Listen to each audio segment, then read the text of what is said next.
আমার উত্তর সীমানার বসতি খায়ের মিয়ার ছেলে কাউসার, যে হায়ার কাউসার সন্ত্রাসী হিসাবে পরিচিত, সাং কমলপুর মুসলিমের মোড়, ভৈরব উপজেলা, জেলা কিশোরগঞ্জ। সে অত্র এলাকায় একজন সন্ত্রাসী, চাঁদাবাজ, ডাকাত হিসাবে পরিচিত।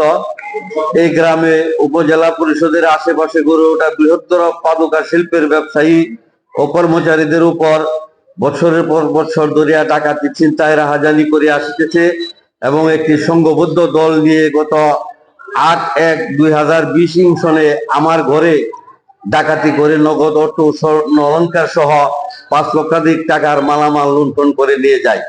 ভৈরব থানার মামলা নম্বর 5, তারিখ 8/1/2020।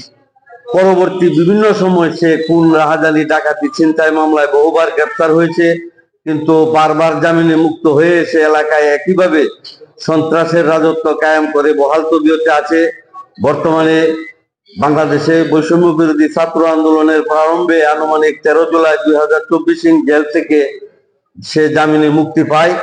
বাড়িতে আসার 1 সপ্তাহ পর আমার নির্মাণাধীন বিল্ডিং এর বেসমেন্টের পানির মোটর দিয়ে দিনে রাত্রে পানি ছেড়ে 4 ফুট পানি দিয়ে ভরে ফেলে এবং আমার কাজ দেখাশোনার কাজে নিয়োজিত ও আমার প্রতিবেশী কয়েকজন শুভাকাঙ্ক্ষীকে উক্ত বিবাদী কাউসার জানায় যে তাহাকে 2.5 লক্ষ টাকা দিতে হবে, নচেত সে এভাবে আমার উপর অত্যাচার নির্যাতন করিবে।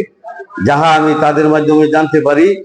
আমি চাঁদা দিতে রাজি না হওয়ায় পুনরায় আবার বেসমেন্টে পানি ছাড়ে এবং 6/9/2020 তারিখে দোকানদার দুজনকে চাপ ও ভয় দেখিয়ে দোকান বন্ধ করে দেয়।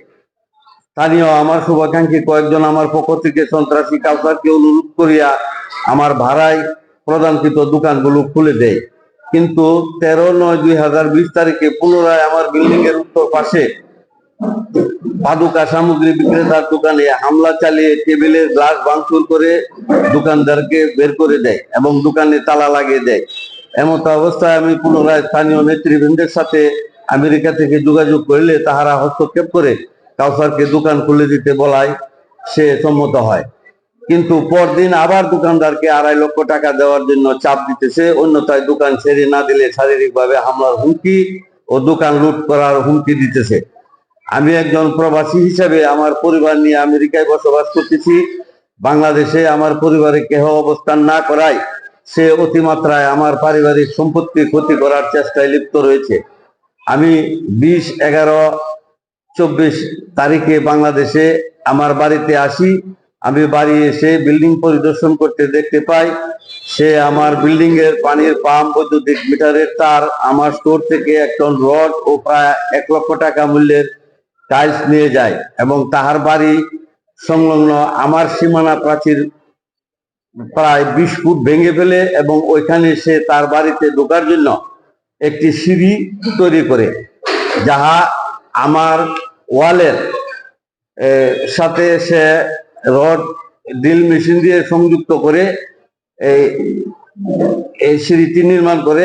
এর উপরেও একটি ছাদ সে দেয় এবং সম্মুখে গেট লাগিয়ে ফেলে, যার ফলে আমার স্থাপনার পিছন থেকে বৈদ্যুতিক তার, ড্রেনেজ পাইপ, সমস্ত কিছু কার্যক্রম করার রাস্তা সে একদম বন্ধ করে দেয়। আমার এই জায়গা ব্লক করে সে এই কাজটি করে।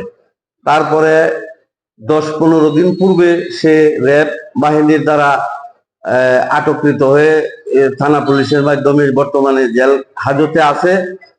এর পরিপ্রেক্ষিতে আমি স্থানীয় নেতৃবৃন্দের সাথে যোগাযোগ করলে তারা বলে তোমার অবৈধ যে স্থাপন করেছে তা ভেঙে পরিষ্কার করে তোমার রাস্তা ক্লিয়ার করো। তখন আমি 4 জন লেবার দিয়ে এই কাজ করতে যাই, কিন্তু তার মা, বোন, তার স্ত্রী, তার চাচা, তো বোন, এসব নিয়ে মহিলাদের দিয়ে একটি ব্যারিকেড সৃষ্টি করে। তো মহিলাদের সাথে তো কাজের লোকদের কিছু তাদের গায়েও হাত দেওয়া যায় না, তাদেরকে কিছু বলাও যায় না। এই অবস্থায় তার এক বোনের কপালে একটা ইটের কণা লাগায়। তারা এটা নিয়ে থানায় চলে যায়। থানা থেকে স্টাফ আসে, তখন আমাকে বলে ওই কাজটা বন্ধ রাখার জন্য এবং তাকে, তার মাকে এবং আমাকে থানায় যাওয়ার জন্য বলে। কিন্তু আমি থানায় যাই ওই ঘটনার দিন। ওই থানায় যাওয়ার পরে থানার অফিসার বললো সে তার মেয়েকে নিয়ে ঢাকা চলে গেছে, যে তার মেয়ে বড় ইনজুরি হয়েছে একটা নাটক সাজানোর জন্য। তো তারপরে সে রাত্রে আসে, গতকাল থানায় যোগাযোগ করছে, এই যোগাযোগের ফলে আবার আজকে থানা থেকে আমার বলছে সেও আসবে আজকে দুপুরে যোগাযোগ করার জন্য। আর এই সন্ত্রাসী কাউসার সে আজ থেকে নয়, আমি 23 বছর যাবৎ আমেরিকাতে বসবাস করি। এর ভিতরে বিভিন্ন সময় আমার বাড়িতে এই একবার টিভি নিয়ে গেছে, আমার মা তখন জীবিত ছিল। তারপরে এই 20 সালের জানুয়ারিতে ডাকাতি করলো। আবার এই সীমানা সংক্রান্ত ব্যাপার নিয়ে সে বিভিন্নভাবে নির্যাতন করতেছে আমার কাজের পূর্বে। তখন আমি চিন্তা করলাম আমি বিদেশে থাকি, একটা কাজটা সুন্দরভাবে যাতে করতে পারি কোনো রূপ। তখন এলাকার কিছু ওই গণ্যমান্য লোক নিয়ে মেয়র আকাশ সাহেব এবং ওই 2 ওয়ার্ডের কমিশনার সহ তারা একটা সলিউশন দেয় যে সে একটা 15 লক্ষ টাকা দেওয়ার জন্য।